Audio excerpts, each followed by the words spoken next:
नमस्कार, मैं डॉक्टर राकेश पाठक। दोस्तों, ईवीएम का जिन्न एक बार फिर बोतल से बाहर आ गया है। भारत में हर चुनाव के मौके पर ईवीएम को संदेह की निगाह से देखा जाता है।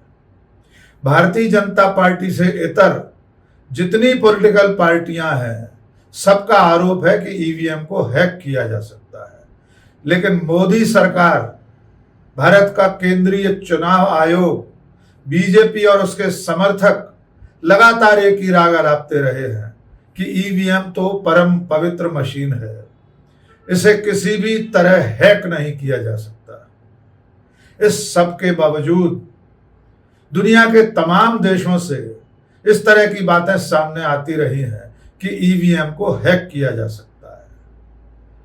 अब की बार अमेरिका की नेशनल इंटेलिजेंस की डायरेक्टर तुलसी गबार्ड ने एक ऐसा बयान दे दिया है कि उसके बाद ईवीएम को लेकर हल्ला मचना तय है।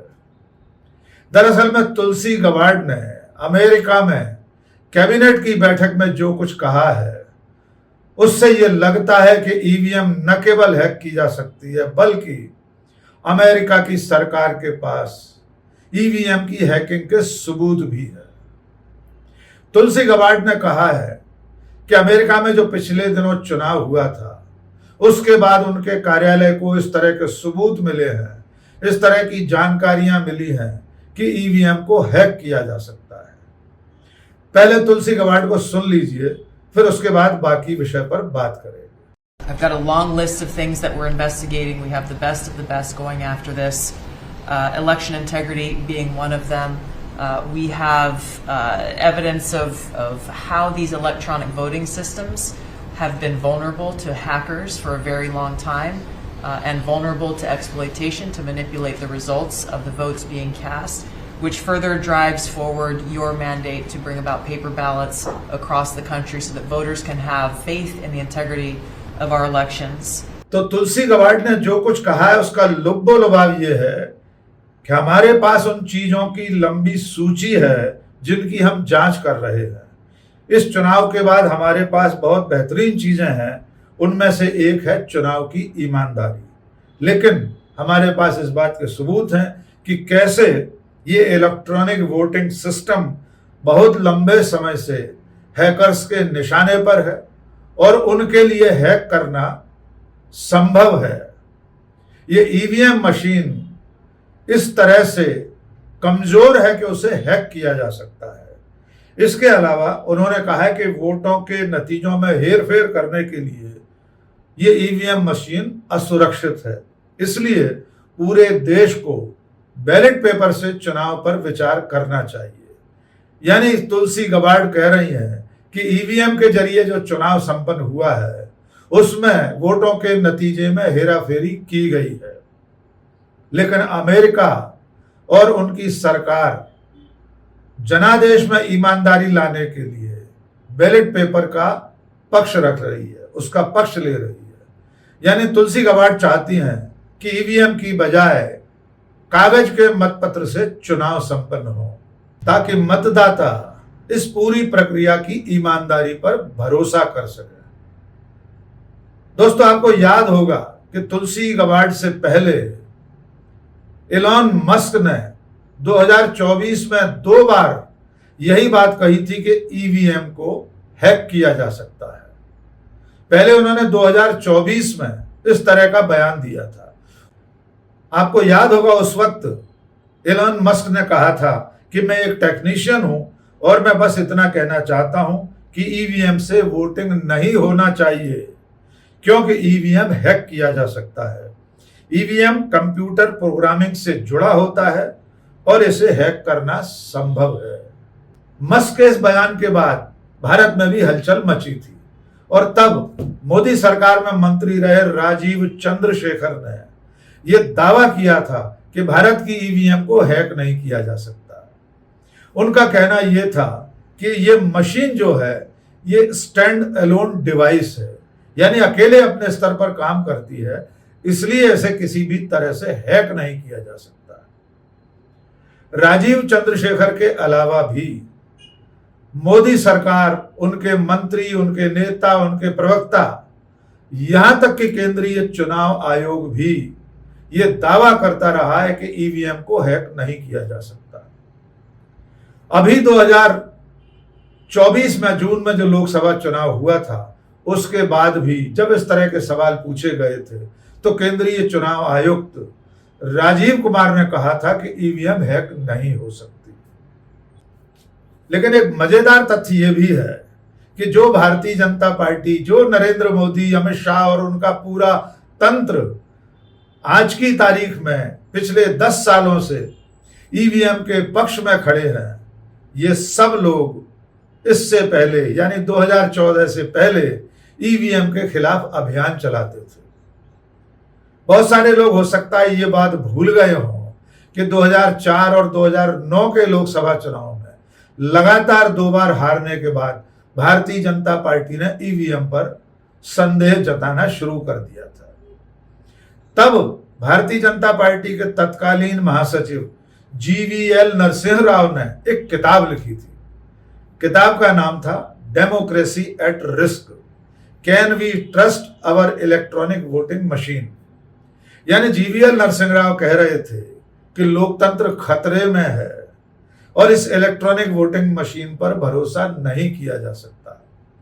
उन्होंने अपनी किताब में विस्तार से इस बात को लेकर दावा किया था कि ईवीएम मशीन हैक की जा सकती है, उससे जनादेश बदला जा सकता है, उससे वोटों की गिनती में हेरफेर की जा सकती है।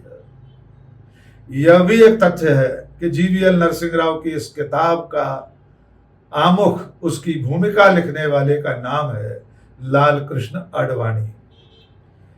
यानी ईवीएम के खिलाफ जो किताब लिखी गई थी उसकी भूमिका लाल कृष्ण आडवाणी ने लिखी थी।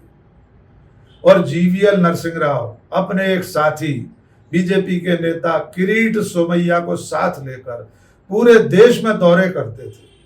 वे एक लैपटॉप रखकर प्रेस कॉन्फ्रेंस में लोगों को बताया करते थे कि ईवीएम को इस तरह से हैक किया जा सकता है। और तो और 2014 में सत्ता में आने के बाद भारतीय जनता पार्टी ने जीवीएल नरसिंह राव की किताब का जिक्र करना भी बंद कर दिया। उसके बाद से लगातार 3 बार बीजेपी केंद्रीय सत्ता में आती रही है।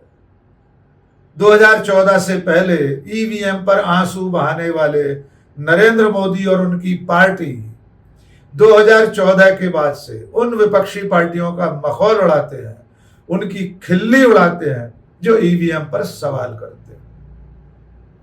उत्तर प्रदेश विधानसभा के पिछले चुनाव में नरेंद्र मोदी ने यूपी की एक आम सभा में कहा था कि अभी तो एक ही चरण का मतदान हुआ है, विपक्षी दल अभी से आंसू बहाने लगे।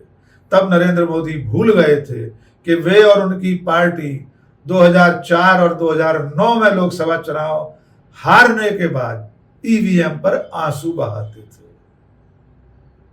अब चूंकि ईवीएम की बात चल रही है, इलॉन मस्क और तुलसी गबार्ड जैसे दिग्गजों ने ईवीएम के हैक होने का दावा कर दिया है।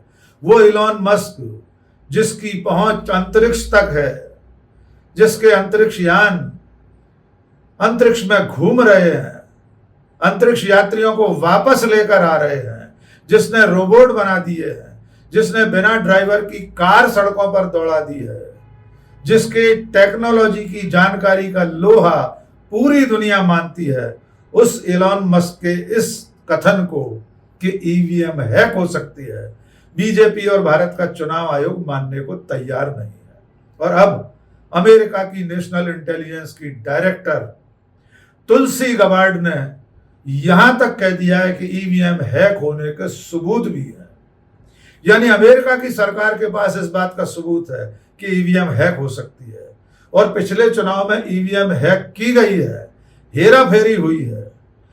इसके बाद भारत में इस पर फिर से सवाल उठना तय है। अब चूंकि ईवीएम पर चर्चा हो रही है तो यह भी जान लीजिए कि दुनिया में और कितने देश हैं जहां अब भी ईवीएम से चुनाव होता है। कितने देश हैं जिन्होंने ईवीएम को बैन कर दिया है, कितने देश हैं जो ईवीएम को आजमाने के बाद उसकी तरफ से मुंह मोड़ चुके हैं। तो जिन देशों में ईवीएम बैन है उनके नाम है जर्मनी, नीदरलैंड, पैराग्वे और फ्रांस। कई ऐसे देश हैं जिन्होंने ईवीएम को आजमाया, चुनाव कराए और उसके बाद उस पर प्रतिबंध लगा दिया। इन देशों में नॉर्वे है, United kingdom, Australia, Italy, Ireland, Costa Rica, Philippines और ग्वाटेमाला। इन देशों ने ईवीएम को आजमाया, लेकिन चूंकि इस पर संदेह हो रहे थे, इसकी निष्पक्षता पर सवाल उठते थे, इसलिए इन देशों ने ईवीएम से चुनाव कराना बंद कर दिया है। लेकिन अब भी जिन देशों में चुनाव हो रहे हैं ईवीएम से, उनके नाम जान लीजिए। उनके नाम है अमेरिका, भारत, ब्राजील, नामीबिया और भूटान। इन देशों में आज भी ईवीएम से चुनाव हो रहे हैं। भारत में तो लगभग सारे चुनाव ईवीएम से होने लगे हैं। अब एक आखिर में सबसे दिलचस्प बात, जिस तुलसी गबार्ड ने हालिया बयान दिया है कि ईवीएम हैक हो सकती है, आमतौर पर भारत के लोग उन्हें भारतीय मूल का समझते हैं। तो यहां पर आपको यह बता देना जरूरी है कि तुलसी गबार्ड का भारत से कोई संबंध नहीं है। वे भारतीय मूल की नहीं है। उनके माता पिता का भी भारत से कोई संबंध नहीं रहा। उनकी मां का नाम कैरोल है और पिता का नाम माइक। वे भी भारतीय मूल के नहीं है। तुलसी गबार्ड की मां ने हिंदू धर्म से प्रभावित होकर अपने बच्चों के नाम हिंदुओं के नाम पर रखे थे।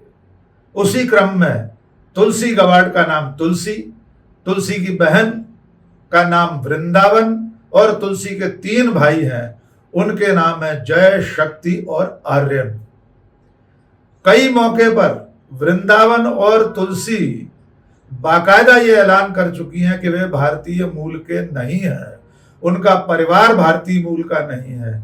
उनका भारत से कोई संबंध नहीं है। यद्यपि वे भारतीय धर्म, सनातन धर्म, हिंदू धर्म को जानने और मानने वाली हैं। तुलसी गबार्ड ने गीता पर हाथ रखकर शपथ ली थी और अब उनके इस बयान के बाद ईवीएम पर एक बार फिर भारत में चर्चा होगी। देखना यह होगा कि इस देश में कब तक ईवीएम को इसी तरह पवित्र माना जाता रहेगा, कब तक सरकार और सरकार में बैठे लोग, कब तक भारत का चुनाव आयोग ईवीएम को लेकर उठ रहे सवालों का जवाब देता है, कब तक इस देश के लोग एक निष्पक्ष, पारदर्शी और ईमानदार चुनाव के लिए सवाल करते रहेंगे। आज के इस वीडियो में बस इतना ही। बहुत बहुत शुक्रिया। जय हिंद।